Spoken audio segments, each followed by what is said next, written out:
यथा सर्वगतं सूक्ष्म्यादाकाशं नोपलिप्यते सर्वत्रावस्थितो देहे तथात्मानोपलिप्यते।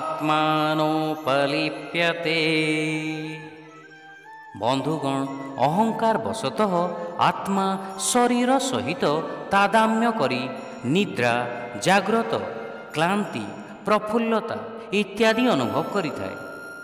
केही केही प्रश्न करि पारंती जे आत्मा जो शरीर रे थाए तार परिवर्तन द्वारा से दूषित हुए नहीं कहीं।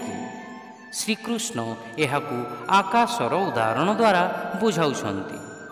से कहउछंती आकाश सबु किछि धारण करिथाए, किंतु से सूक्ष्म होइथिबा जोगु धारण करिथिबा स्थूल वस्तु द्वारा ताहा प्रभावित होई न थाए।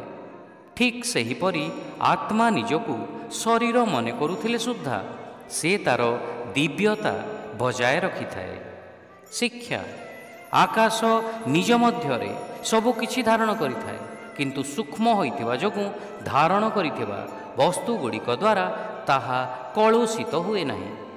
सेहीपरि जदिओ शरीर रे चैतन्यता व्याप्त थाए, आत्मा शरीरर स्वभाव द्वारा प्रभावित हुए नहीं।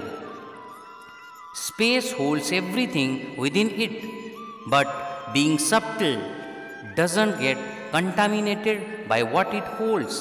Similarly, though its consciousness pervades the body, the soul is not affected by the attributes of the body. Hare Krishna.